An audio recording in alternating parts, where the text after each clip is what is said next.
Grab your friends and get ready for movie night. The Fellowship of Christian Athletes invites you to a special screening of Breakthrough, the powerful true story of faith, prayer, and the miracle that brought a son back to his mother. Join us Friday, February 20th at the Southeast Raleigh High School Auditorium. Doors open at 5:30 and the film starts at 6 p.m. Entry is free, and the first 50 people through the door get a free snack, compliments of FCA. Concessions will be available, so bring some cash and get ready for popcorn, good vibes, and an unforgettable movie experience. Get there early. Grab your free snack. Invite a friend. FCA Movie Night, Friday, February 20th, Southeast Raleigh High School. Be there. This Valentine's season, invest in the love that matters most. You're invited to a Valentine's Love Feast for married couples, engaged couples, and those seriously dating. Becoming one, building strong and healthy marriages. An experience designed to deepen intimacy, improve communication, and strengthen your foundation. Sunday, February 15th, from 10 a.m. to 1 p.m., 1425. Promise Beacon Circle, Suite 111 in Raleigh. Registration is $25 per couple and includes lunch. Scan the QR code to RSVP or contact Life Tours Ministry at lifetoursministry@gmail.com or 919-4214839. Valentine's Love Feast, February 15th. Build something that lasts.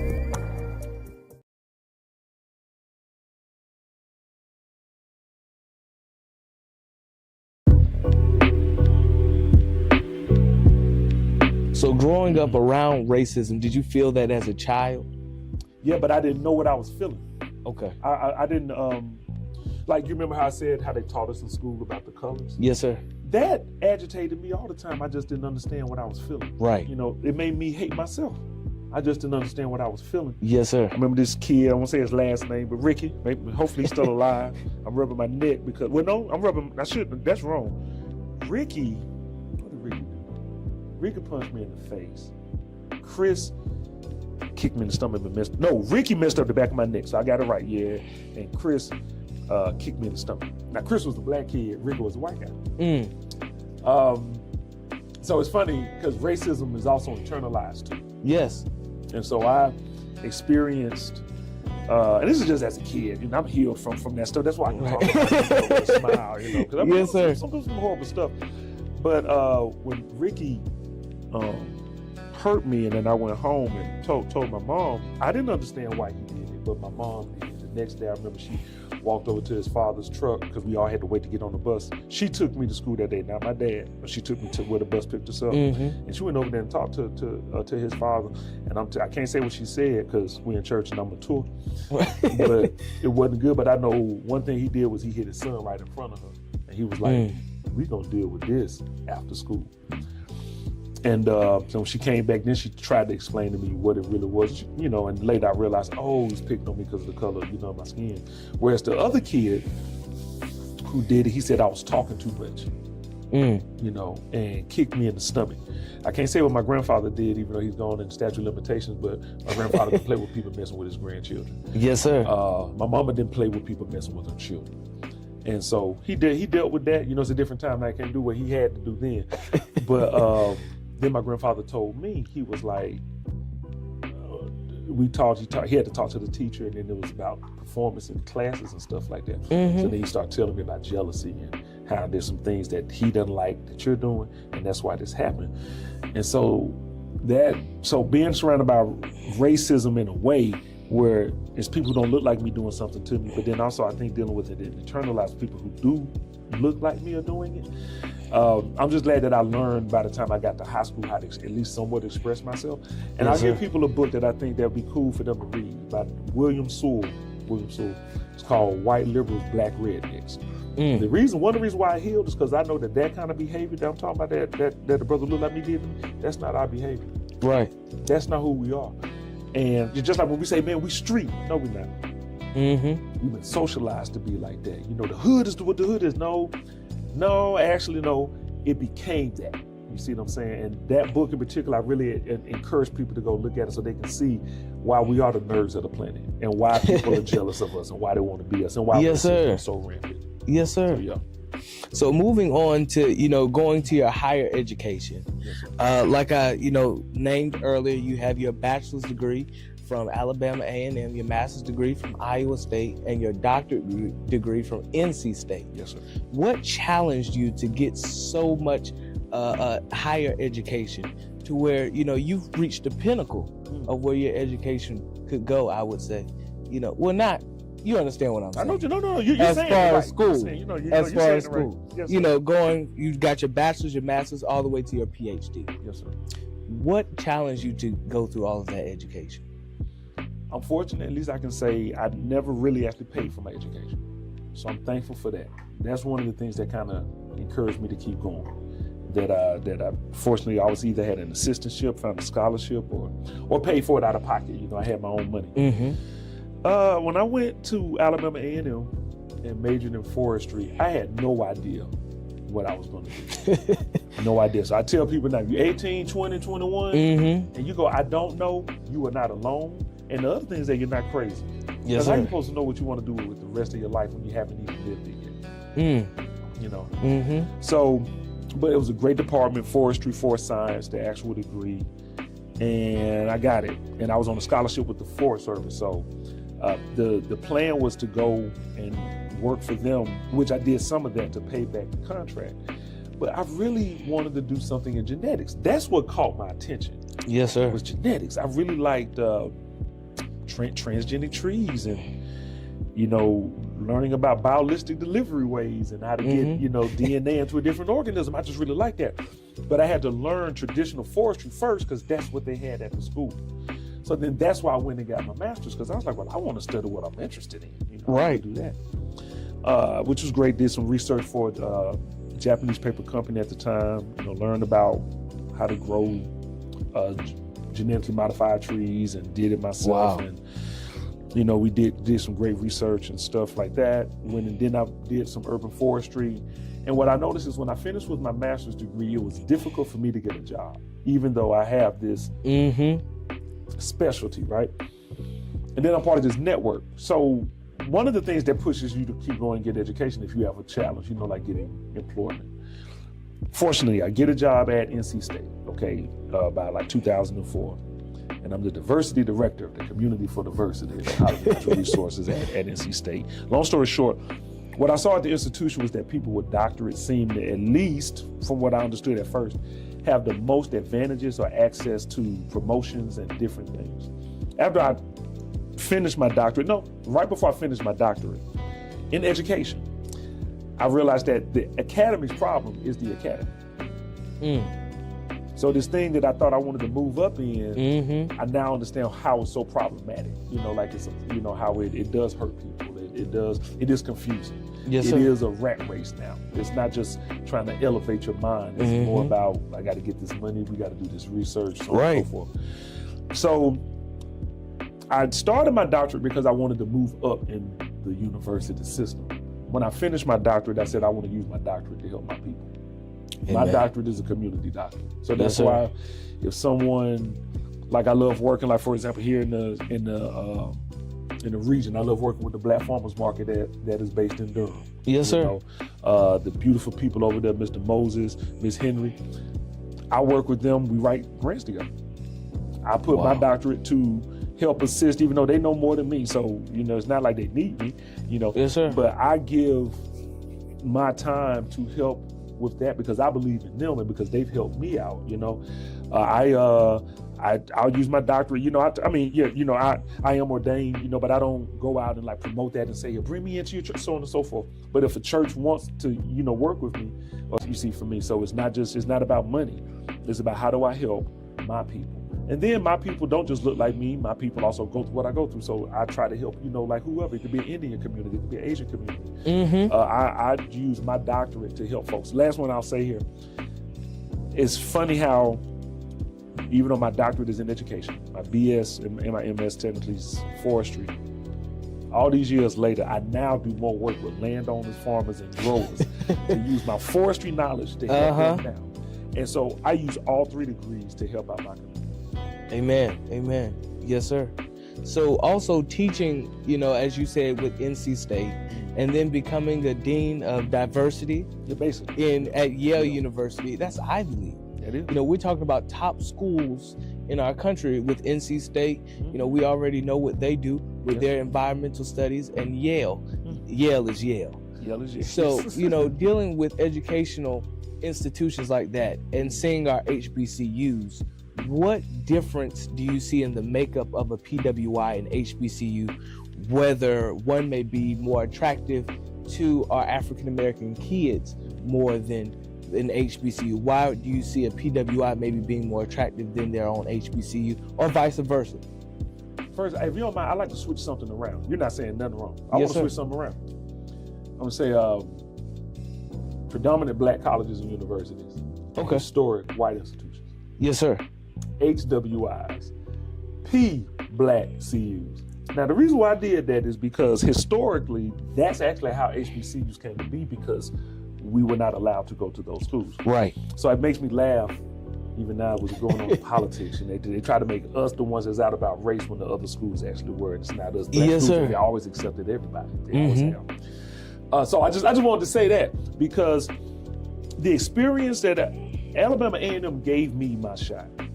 The thing I like about HBCUs, and I always will, and that's why I also use my doctorate to help my people. I do some work with Alabama A&M, and I always will. I've done some things with Iowa State too, though. You know, and of course NC State. You know, any place that gave me a shot, I feel like I am not indebted to you because I earned what I have, but I will prioritize you because you prioritize me. You know, in a way. So PWIs or HWIs, as I like to say, because they got established first in the country, I think most institutions want to be like them. So that's really why I think Ivy Leagues are top tier, but it's also because they're the oldest. You know, Harvard's over 400 years old, Yale's over 320 years old now. You know, Columbia's is old, Princeton's old, Cornell's old. You know, Brown's old. Who else we got? UPenn's old. If I left anybody out? I think you got them. I think I got them. Dartmouth's old. I got them. I think you're right. Okay. So those schools have been around for centuries. Yes, sir. So they've had enough time to get established. Here's another thing that's really important. I know the numbers have changed a little bit, but I want people to really understand how powerful those schools are. At one time, 3/4 of the Supreme Court were all Yale graduates. That's how impactful those schools are. Yes, sir. Anything that was created before 1776, you know it has racism in it, because the country wasn't free technically until July 4th, 1776. My birthday is the 4th of July. Really, it's August 4th, 1776. That's when they signed the Declaration of Independence. But it was finished July 4th, 1776. Yes, sir. I worked for the Forest Service.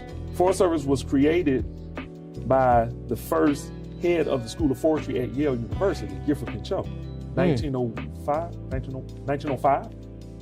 See, so that's how old those schools are. Yes, sir. So I think that the allure, you know, the prestige, is attractive. It is. That culture. Yeah, and they all have endowments that's larger than most countries' GDP. I'm talking like billions, at least 30 plus billions of dollars. Yes, sir. Okay, so, and I'm not putting all y'all business out there because it's already out there. Now let's go to HBCUs. I went to Alabama A&M University, founded in 1875. Dr. William Hooper Council founded us proudly on the Hill, Normal, Alabama, technically Huntsville, Alabama. When I got to Yale, it was full circle for me, because I know that our forestry program was one of the last founded in the country. And our forestry program is the only one that puts out the most black foresters in the world. And I ended up at Yale. The first forestry program technically in the world. Wow. So from the last to the first. Yes, sir. First shall be last and the last shall be first. Amen. And I go there. Before I went to Yale, and I loved it. I had a great time. You know, much respect to the school and the environment, much respect to all the professional schools, and go Bulldogs, go Dogs. But when I look back at Alabama A&M, Alabama A&M prepared me so well that I didn't even have to have prerequisites to excel at white schools. Wow. Even though we didn't have the same books, Mm-hmm. same quality books, Same money. but we sure had the same quality education. Yes, sir. Because our people believed in us and invested in us, black and white. Because all my professors were actually white. Wow. Yeah, at a black school. Most of my professors were white. And my professors like George Brown, Thomas Green, Wesley, it'll come to me. But these men believed in us. You know, Cosmonautica now, like, they invested in us. Then I go to UGA, Bulldog again, and I was the only black person in the school there. And that's where kind of like my awakening happened. I was a junior in college, and then that's when I saw the difference. Like, oh, okay, this school, they teach them this. At my school, they teach us this. Okay. And so I struggled at first. I did struggle at UGA, but they invested in me. So I'm also give them love. Here's why I say A&M gave me my shot, and this is no disrespect to any white institution, because I support them and I've gone to them and I still, I work with them. Yes, I say sir. Alabama A&M gave me my shot because I know I didn't have the scores really, technically, I think, to kind of get in. When I earned a 3.75 GPA at UGA, that's when UGA wanted me to stay. That's when they were like, okay, now let's put up the money. So it's a difference in behavior, right? Our people, if I know you're struggling Right. for finances, I want to try to find a way To help you out. Yeah. But the way that it works at the other institutions usually is we don't want to set you up to fail. So we're not going to give you the money, but really what that is you don't want to lose your money. Exactly. So it's not really about helping me. So what I tell people is it's difficult to learn who you are in a loving way in a place where you're not reflected. So don't be so quick to go over there thinking that the grass is green. But at the same time, the true way you actually learn about yourself and how you tick is when you're around people who are different. That's actually when you learn who you are. Wow. So I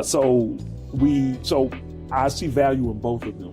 Yes, sir. The HBCU is why I went. I got my foundation. I got my true communal love. I got my true self-love. And I was surrounded by people who look like you and me. Yes, sir. You see? And so I'm comfortable with us. Even though I've been hurt by us and this and that, you would never get me to turn my back on people who look like me. No matter what part of the diaspora that they're from, whether we talk in Africa, whether we talk in Brazil, whether we talk in Puerto Rico, whether we talk in Colombia, whether we're talking Venezuela, or whether we talking Compton, California, Dallas or Houston, Texas, Yes, sir. Southside Chicago, Bronx, New York, Brooklyn, New York, and of course, Raleigh, North Carolina. But if I want to expand my lens, I will at times tell people you may want to go to a different side, but it's best if you could do that with knowledge of self and a strong person, because when you go there, it's going to pick with you. Because in order to survive or thrive in a place, you kind of got to adapt a little bit, you know. And just like being here in the house of the Lord, you got to know, you got to put your boundaries. You got to know what Yes, your sir. limits are. So Yes, I sir. hope that answers your question. Yes, sir. Absolutely.